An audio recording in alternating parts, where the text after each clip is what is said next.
Hi, welcome to Mortality with Meep. Over the next couple weeks, I plan on going over 2020 mortality in the US, total mortality, and COVID mortality. But today I'm going to do total mortality, and I'm just going to focus on age 75 and up. For the next few videos, I am just using the CDC's direct tools that you can go to yourself. The link will be in the notes on this video. And this is the excess deaths associated with COVID-19. It's really total deaths.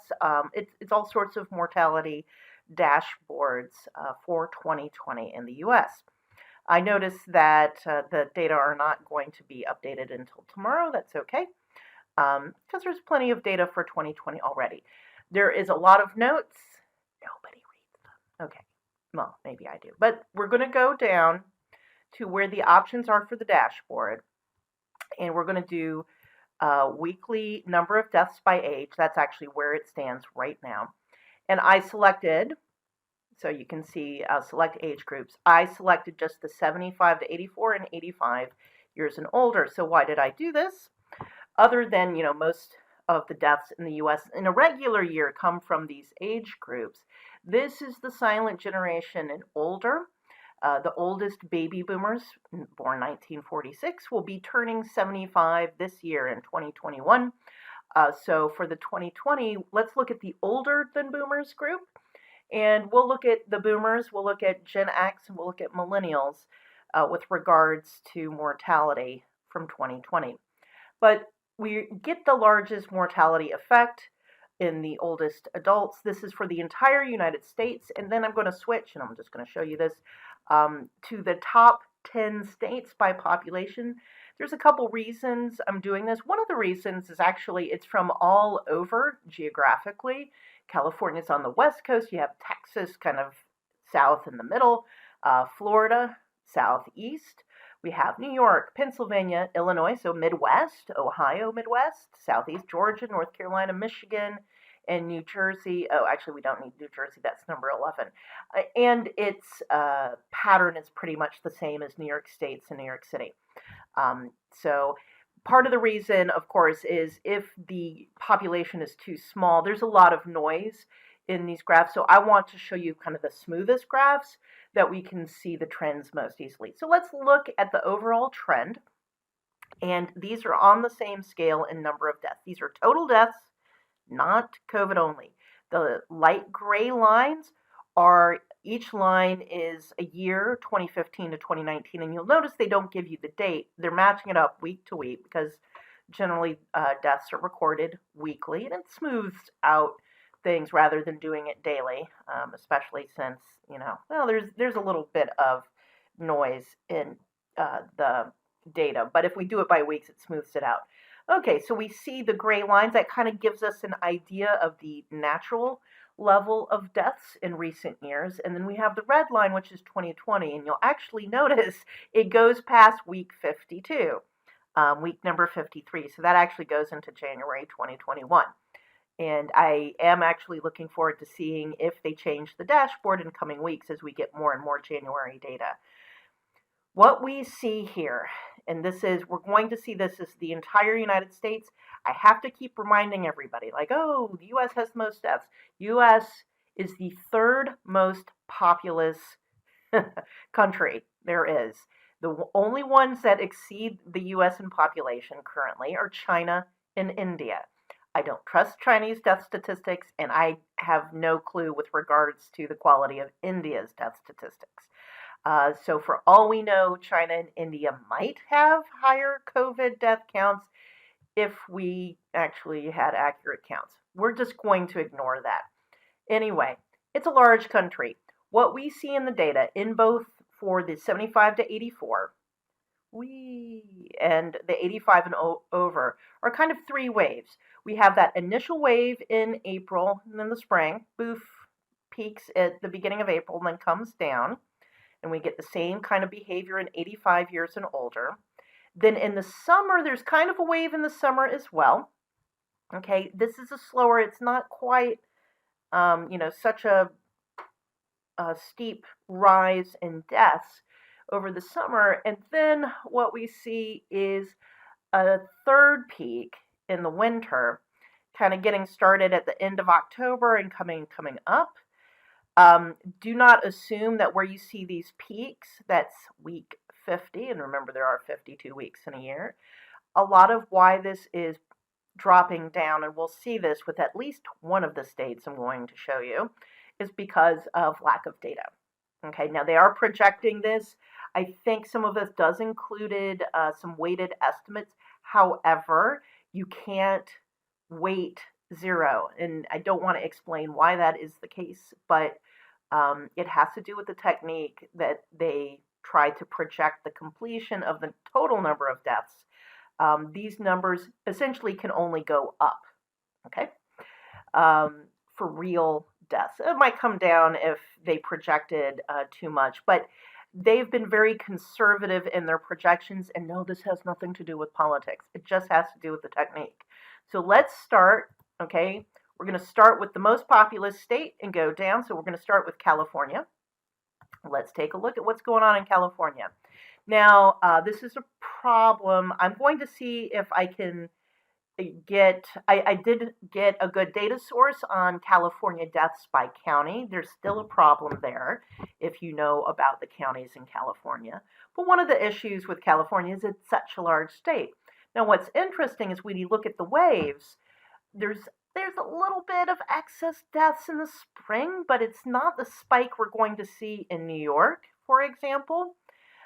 We do see the summer wave, so there is heightened deaths in the summer, but the winter wave is really bad in California. If you've been hearing stories about that with regards to cases and hospitalizations in California, yeah, it's true.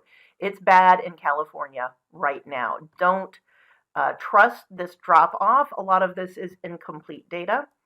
Yeah, to week 53, there's a lag in reporting deaths. This will likely come up. The peak may not have occurred yet. If you look at the gray lines, actually, you'll see this little peak for 2018. That was a bad flu year.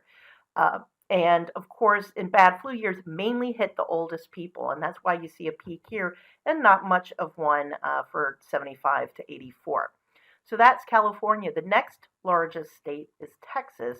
Oh, and I'm sorry to mention, so California is huge geographically. So is Texas. It is very difficult to draw conclusions about these waves given how large the states are with a population that is pretty spread out on that state. If I can get down to the county level, and that will be interesting for California, we may see that the waves hit different parts of the state differently at different times. And I think with Los Angeles, San Francisco, Sacramento, which is not that large, so we have California, sorry, then Texas is our next one. So let's do Texas. Okay, 2 waves in Texas, and again, it's large, so it's difficult to really say much, but there's kind of a slow increase, and then they have a summer peak, and they've got some winter stuff going on. This may be coming up more, but we can see it kind of has an excess of deaths going throughout. It doesn't really kind of go back to the natural level. So yeah, it's been bad in Texas, but again, you know, you have Houston, you have Dallas, you know, you've got the Gulf Coast, you know, you've got different parts of the state.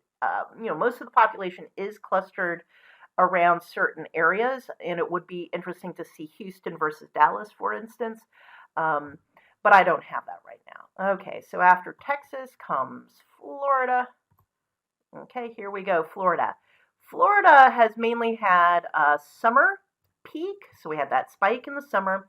Now, there does seem to be elevated, you'll see past that summer peak, there does seem to be a continuation of elevated deaths in Florida. Not so much the steep rise that we saw elsewhere. And again, one of my own theories is that other than welding people into their own houses and not letting anyone move around, it is very difficult to control this virus. It seems that it is airborne spread. The cloth masks, the throwaway masks we have doesn't. It cuts down viral load perhaps, but it doesn't really, stop the spread that much. Which is why initially they told us not to wear masks and other stuff, because the ones that are effective N95 um, were in short supply and they needed to save them. We'll come back to that another time. But here is my theory. The theory is that a lot of it's getting spread around because people, in California, in Texas, they're spending time indoor in dry air. In Florida, it's really nice, even in the winter, in my opinion.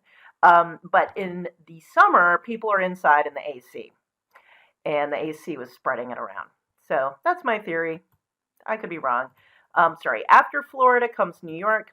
There's two of these. I'm going to do New York State first, then New York City. New York State, boom. We've got that spring spike, and we have a winter increase going on. And this stops around 53. Okay. So, yeah, we do have an increase in deaths in New York State. We had that initial spike. Nothing going on in the summer. It was a very nice summer, by the way, here in New York. Spent a lot of time outside. It was, walking around. It was really nice. But, yeah, it's kind of chilly, and people are indoors in heated, dry air. Let's look at New York City. This is interesting. That is a huge spike. That's a 600% spike. And there's basically been almost nothing going on in December. So that's kind of interesting. There's a little bit of a rise in the number of deaths, but it's nothing like that spring wave. Yeah, and the reason I think it's so bad in New York City, other than, of course, population density, of course, is the subways and the trains. People are in these little metal tubes breathing on each other, and it got spread around that way. That's my opinion. Okay, so that's New York. Let's do Pennsylvania next. So Pennsylvania is kind of east, kind of into the Midwest. They had something of a spike. And again, it would be interesting to compare, say, Philadelphia versus Pittsburgh, if I had that split out, of where that spring spike occurred, and they're getting the winter. And the winter spike here looks worse than that spring spike for Pennsylvania. Okay, so we have Illinois and then Ohio. So here's Illinois.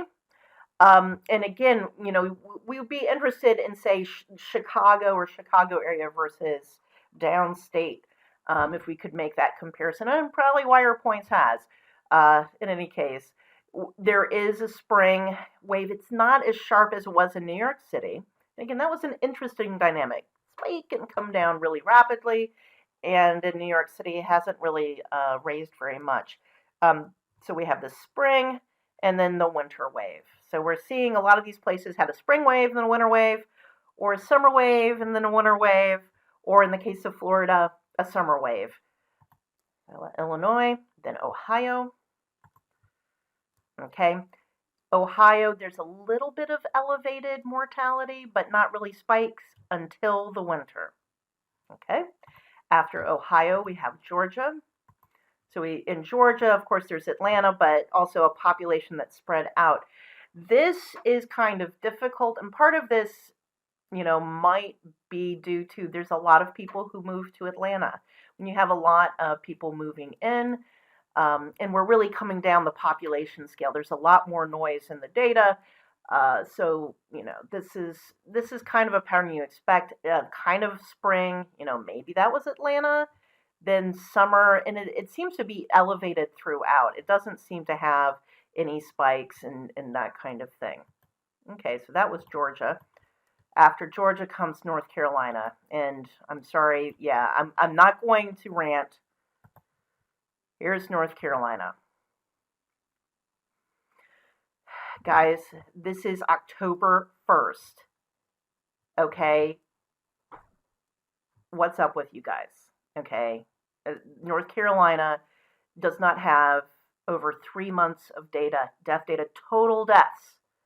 Yeah, maybe you can go to a dashboard somewhere and get COVID deaths, but I am looking at total deaths here.